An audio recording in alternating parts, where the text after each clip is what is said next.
Amazing. We've got lots more panels coming up to you guys over the next few days here live at Blizzcon. But right now, we're going to get into some hardcore Q&A. That's Cat Hunter. The Cat Hunter's been waiting for this. You guys have been posting questions on the forums and also on Twitter. You can send questions to @CatHunter and @JeffKeighley on Twitter. And joining us is the lead systems designer for World of Warcraft, Greg Sheet. Greg, it's great to have you here. Kat, you just want to get right into it? What are the fans at? Kat has pages and pages of questions here. Okay, so all of you obviously know Greg Street as Ghostcrawler, who spends probably more time in the forums than any of the other blue posters. So I went in the forums and I went on Twitter and I pulled out questions. So I'm going to get some of the quick ones out of the way first, all right? I'm also going to turn this down because I'm blowing myself up. Quickly, everyone wants to know where their moose is.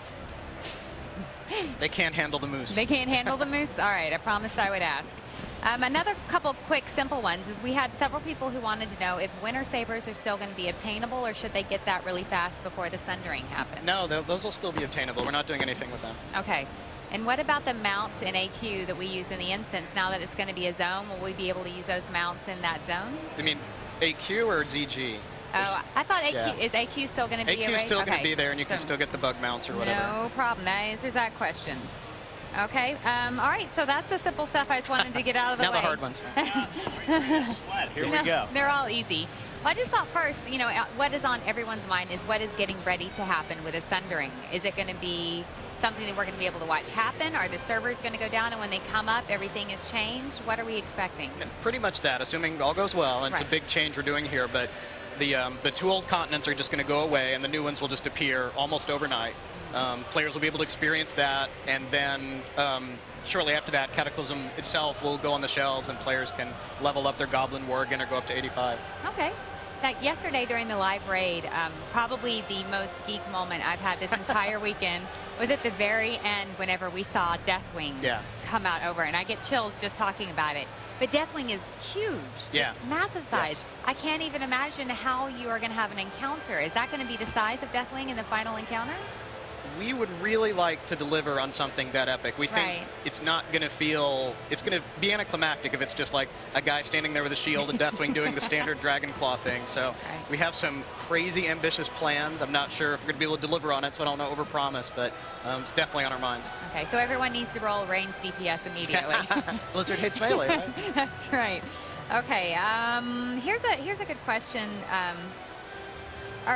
We've always, this is from Razum on Twitter, we had, you know, the class-specific quests that were around level 50 for everybody. Do you have any plans to bring those back in an updated form? Because they get skipped for the most part. We have added some new class-specific quests. They're all centered around the dungeons, and I'll probably misremember the dungeons, but I think it may be Shadowfang Keep and Blackrock Depths. Where at, I think it's level 20-ish and level 50, everyone gets a class-specific quest to go into those dungeons, kill a boss, and get a blue item tailor-made for their class and spec. Okay. So that's kind of our new version of the class quest. So there won't be anything at the later levels, but only at the earlier levels? We have those two off the top of my head. We could always add more in the future if those work out. Okay. Let's see here. This is something that's been controversial in the forums. You know, you recently announced that you're going to be locking out 25 and 10-man raids. You have to pick one per week. When you were planning on doing this internally, did you feel like you were going to be killing the 25-man raid? Was that a concern? No, I mean, honestly, we talked about it. We're like, okay, the bold move here is just to kill 25 and say, let's go with 10. But, you know, we didn't want to do that. A lot of us, personally, I do a lot of 25-player raids. So it was, we're trying to support both groups. The original kind of design for 10 and 25 and Lich King was, oh, you pick what you want to do. But because of the loot structure, what ended up happening is everyone felt like they needed to do both every week. And a good way to, like, burn yourself out, if you have to kill the boss twice a week per character, it gets old really quick. So hopefully players will decide that whatever's better for their group or their personal play style, they'll pick 10 or 25 and go with that. So that was the main reason that you did it, is not wanting players to burn themselves out? Yeah. And I know them from themselves? Yes, and I know they hate that. They're like, don't be a nanny state, Blizzard. But when the game asks you to do ridiculous things, we know sometimes players will do ridiculous things. Right. Is there going to be any plans to do any special achievements or anything that will distinguish 25 accomplishments from 10?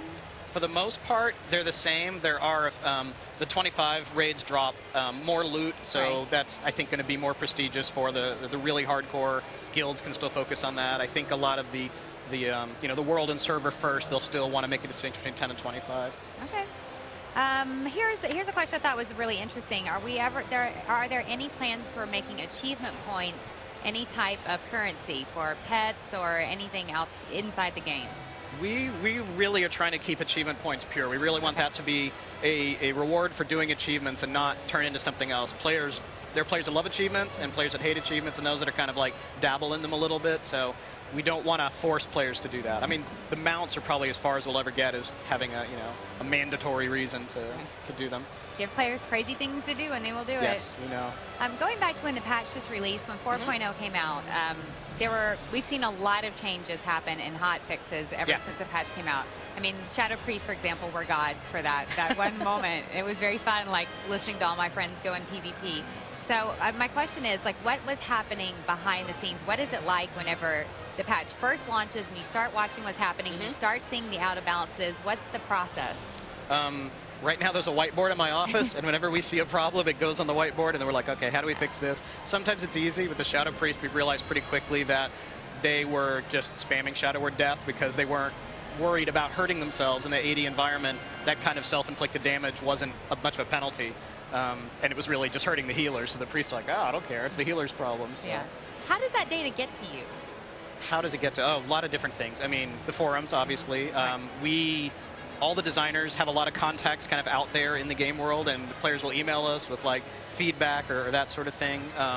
We play the game, we notice stuff ourselves, we collect a lot of data. We can pretty quickly like get numbers from raids and see what players are doing and kind of figure out where things are going wrong. It's not one particular source, a lot of different sources, and we're always looking for like new tools to add, trying to get more sophisticated balance as we go along. I always picture like this massive mission control computer in front of you, and then it has like red lights blinking whenever too much DPS yeah, in it's one the cast. situation room. Yes. Yeah. No, it's not like that. A little bit. We should build that. Okay, we had several mages on the forum. They weren't all arcane specs, some were frost specs, but it seems to be a general concern about their mana regeneration right now. They have evocation, they have mana gems, but outside of that, they have to be out of combat. Are there any plans to help their mana regen in any way? Our general philosophy for DPS classes like the mage is that mana shouldn't be a big problem, and they should generally have enough to do what they need to do, and they should only start having problems if like the encounter is going too long because they're doing something wrong or they're getting their ass kicked in PvP or something like that.